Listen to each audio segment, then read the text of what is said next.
Hi, in this video we will discuss Ziaur Rahman case in detail with their background.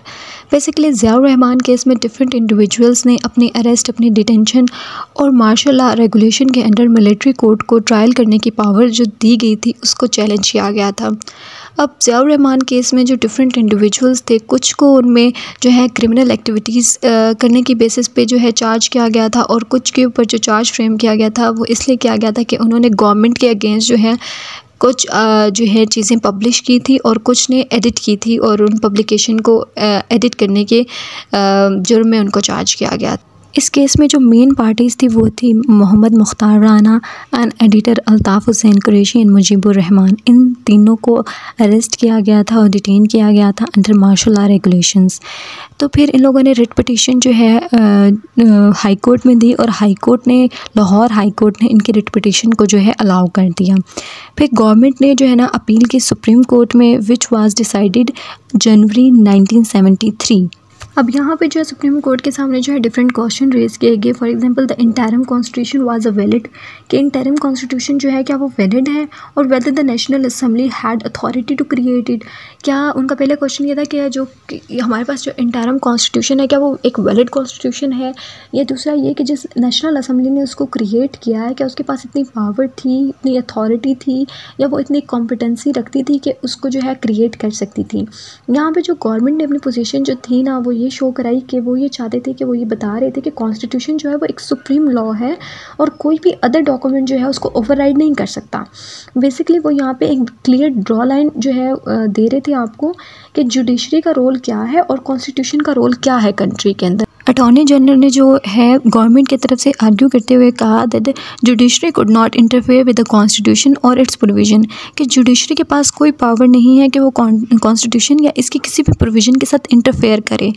तो supreme court ने इस चीज़ को accept किया कि वो अपनी पावर और अपनी जुरिडिक्शन जो है वो डिराइव कर रही है कॉन्स्टिट्यूशन से, लेकिन वो साथ ये भी उन्होंने कहा कि लेकिन उनके पास फिर भी राइट है कि वो कॉन्स्टिट्यूशन की तशरीह कर सकते हैं, उसकी किसी भी प्रोविज़न को जो है तशरीह कर सकते हैं। उनके पास ये पावर है, इवन तो उनके पास यहाँ तक पावर है कि लेजिस्लेशन का कोई एक्ट है और उसको वो अनकॉन्स्टिट्यूशनल तक डिक्लेयर कर सकते हैं। ठीक है, फिर सुप्रीम कोर्ट ने जो है इस आइडिया को रिजेक्ट किया कि जो ऑब्जेक्टिव रेजोल्यूशन है वो ग्रुमनॉर्म है। ठीक है, उन्होंने इस आइडिया को कम्प्लीटली तौर पे डिनाई किया इस आइडिया से, लेकिन उन्होंने साथ ही ये कहा कि लेकिन हम जो है ऑब्जेक्टिव रेजोल्यूशन की इम्पोर्टेंस को एक्सेप्ट करते हैं और मानते हैं कि लीगल सोवरेनिटी ऑफ पाकिस्तान के अंदर जो ऑब्जेक्टिव रेजोल्यूशन है उसका बहुत ही इम्पोर्टेंट रोल है और उसकी जो है एक सोवरेनिटी का जो कॉन्सेप्ट है, लीगल सोवरेनिटी के कॉन्सेप्ट, वो हमें ऑब्जेक्टिव रेजोल्यूशन से ही हम डिराइव करते हैं।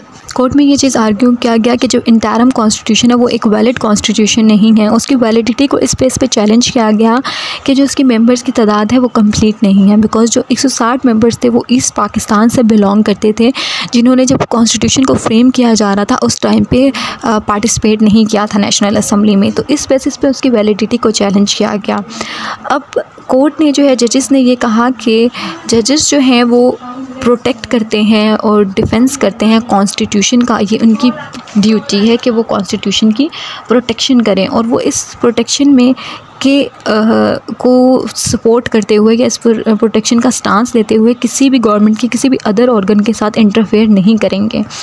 और साथ ही उन्होंने जो है इसके अंदर में जो है ना इंटरिम कॉन्स्टिट्यूशन की जो है क्लॉज को डिफ़ाइन किया, जिसके अंदर उन्होंने आर्टिकल 281 को डिफ़ाइन किया, जो कि जिसके अंदर हमें 3 फोल्ड्स दिए गए थे इस क्लॉज के अंदर इंटरिम कॉन्स्टिट्यूशन की।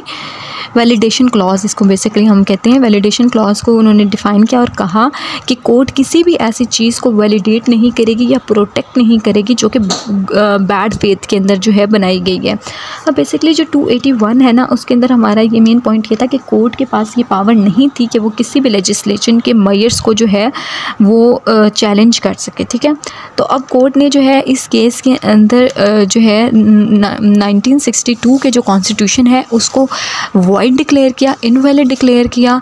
और इस केस से हमें जो मेन चीज़ पॉइंट हुई कि कंट्री के अंदर जो है मार्शल लॉ के फर्दर मार्शल लॉ के जो डोर्स हैं ना उनको कम्प्लीटली तौर पे जो है वो बंद कर दिया गया। इस केस के अंदर जो है हाई कोर्ट के जो है डिसीजन को जो है सेम एज इट इज़ जो है फॉलो किया गया। और साथ ही सुप्रीम कोर्ट ने ये कहा कि सुप्रीम कोर्ट का जो रोल है वो तशरीह करने का है कॉन्स्टिट्यूशन की, और वो उन कॉन्स्टिट्यूशन के प्रोविज़न की भी तशरीह कर सकती है जिनमें उसकी पावर को लिमिट किया गया। आर्टिकल 280 का क्रक जो था वो था validation of legislature measures and prevent the court from question it's validity.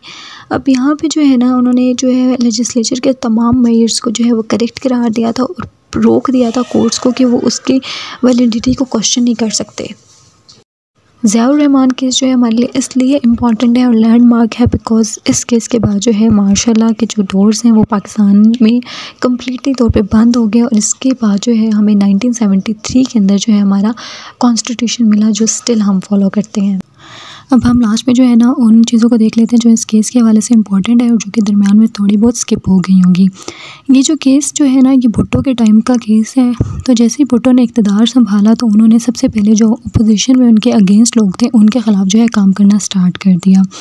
जितने भी एडिटर्स थे, जर्नलिस्ट थे जो कि उनके ख़िलाफ़ लिख रहे थे, editor and journal who wrote against him, उन्होंने उन सब के अगेंस्ट जो है काम करना स्टार्ट कर दिया, जिसमें मुख्तार राना जो कि मेंबर ऑफ नेशनल असम्बली थे फैसलाबाद से, और अल्ताफ़ हुसैन कुरैशी जो कि एक पब्लिशर थे मंथली उर्दू डाइजेस्ट के, इन सब को जो है डिफरेंट सेंटेंस दी गई मिलिट्री कोर्ट के अंडर। जो है मिलिट्री कोर्ट ने इनको सेंटेंस दी मार्शल लॉ रेगुलेशन के अंडर। ठीक है, अब इन सब ने जो है ना रिट पटिशन फाइल की लाहौर हाई कोर्ट में, जिसके लाहौर हाई कोर्ट के फुल बेंच ने जो है इस पटिशन्स को सुना और इस पटिशन को अलाउ किया 6 जुलाई 1972 को।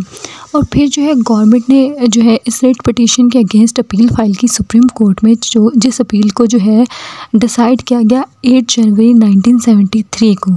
ठीक है, और इसमें अटॉर्नी जनरल जो थे उन्होंने गवर्नमेंट के बिहाफ से जो है कुछ आर्ग्यूमेंट्स दिए, जो कि आर्ग्यूमेंट्स हमने पीछे भी डिस्कस किए। उनमें मेन आर्गुमेंट यही था कि जुडिशरी के पास कोई भी ऐसी पावर नहीं है जिस पावर को एक्सरसाइज करते हुए किसी भी प्रोविज़न को कॉन्स्टिट्यूशन की ओवरराइड कर दे किसी भी अदर डॉक्यूमेंट की हेल्प से, या मतलब वो किसी भी अदर डॉक्यूमेंट की या अपनी पावर को यूज़ करते हुए कॉन्स्टिट्यूशन को ओवरराइड नहीं कर सकती। उन्होंने कहा कि जो कॉन्स्टिट्यूशन है वो फंडामेंटल और सुप्रीम ऑर्गेनिक लॉ है कंट्री का। ठीक है, जो कि जिससे तमाम ऑर्गन जो है ना अपनी पावर्स को, अपनी लिमिट्स को, अपने जुरिडिक्शंस को ड्राइव कर रहे हैं। ठीक है, तो यहाँ पे जो कॉन्स्टिट्यूशन एक रिटन कॉन्स्टिट्यूशन है वो आपके लिए जो है ऑर्गेनिक और सुप्रीम लॉ है कंट्री का।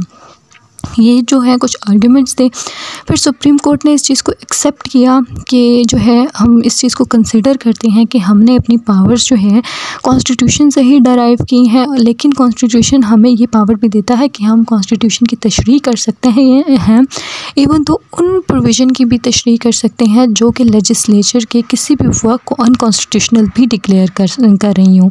ठीक है, वो मतलब किसी भी लेजिस्लेचर के किसी भी वर्क को अनकॉन्स्टिट्यूशनल भी डिक्लेयर कर सकती हैं। ठीक है, इसके अंदर उन लोगों ने आर्टिकल 281 को भी डिस्कस किया, जिसमें 281 जो है वो लेजिस्लेचर से ना वो पावर्स ले रहा था कि वो किसी भी कोर्ट से जो है 281 ये पावर्स ले रहा था कि वो लेजिस्लेचर से किसी भी मेजर को क्वेश्चन नहीं कर सकते। तो कोर्ट ने कहा कि नहीं, ऐसा नहीं है, वो किसी भी अनकॉन्स्टिट्यूशनल या अनलेजिस्लेचर या मेलाफाइड इंटेंशन से पास की गई चीज़ों को जो है क्वेश्चन कर सकते हैं। उन्होंने कहा कि no document can control a constitution and can only serve as a reference from interpreting the constitution. वो कह रहे हैं कि अगर हम किसी भी कॉन्स्टिट्यूशन को, ये नहीं कह रहे कि वो कॉन्स्टिट्यूशन को ओवरराइड कर सकता है, लेकिन हम दूसरे कॉन्स्टिट्यूशन को दूसरे डॉक्यूमेंट्स को एज अ रेफरेंस यूज़ कर सकते हैं कॉन्स्टिट्यूशन को की तशरीह करने के लिए। ठीक है, उन्होंने कहा once written constitution is lawfully adopt, कोई भी कंट्री अगर किसी भी रिटन कॉन्स्टिट्यूशन को लॉफुली अडॉप्ट कर लेती है और उसको जो उसकी पब्लिक भी है वो एक्सेप्ट कर लेती है, तो then the judiciary can not declare any its constitution void. तो ये स्टांस गवर्नमेंट का था कि अगर आप किसी भी कॉन्स्टिट्यूशन को अडॉप्ट कर लो और पब्लिक भी इसको एक्सेप्ट कर ले, तो जुडिशरी के पास ये राइट नहीं है कि वो उसकी प्रोविजंस को ओवरराइड कर दे या वॉइड डिक्लेयर कर दे। ठीक है, तो इस स्टांस को हम आपकी कोर्ट ने भी एक्सेप्ट किया था कि हम किसी भी प्रोविज़न को ओवरराइड नहीं कर रहे या उसको वॉइड डिक्लेयर नहीं कर रहे या हम उसको नल एंड वॉइड नहीं कह रहे। हम ये कह नहीं रहे कि हमारे पास ये पावर्स हैं। ये आर्गूमेंट्स कुछ डिस्कस हुए थे। इसके बाद फर्दर आर्गूमेंट एक डिस्कस हुआ था हाई कोर्ट के अंदर। ये चीज़ डिस्कस हुई थी कि इंटरिम कॉन्स्टिट्यूशन जो है वो वैलिड है या नहीं है। फिर उसके अंदर ये बताया गया था कि टोटल मेंबर्स तो 300 थे, जिनमें से 160 ईस्ट पाकिस्तान से थे जिन्होंने पार्टिसिपेट ही नहीं किया था कॉन्स्टिट्यूशन के अंदर, ठीक है, कॉन्स्टिट्यूशन की फॉर्मेशन के अंदर। फिर यहाँ पे जो लास्ट में बात हुई थी, वैलिडेशन क्लॉज ने जो है ना रास्ते ओपन कर दिए थे, एक वे ओपन कर दिया था कोर्ट के लिए कि वो एग्जामिन कर सकती है, रिव्यू कर सकती है उन ऑर्डर्स, उन प्रोसीडिंग्स को जो कि मेलाफाइट इंटेंशंस के साथ ली गई हों, ठीक है। तो ये कुछ जो है स्टांस जो है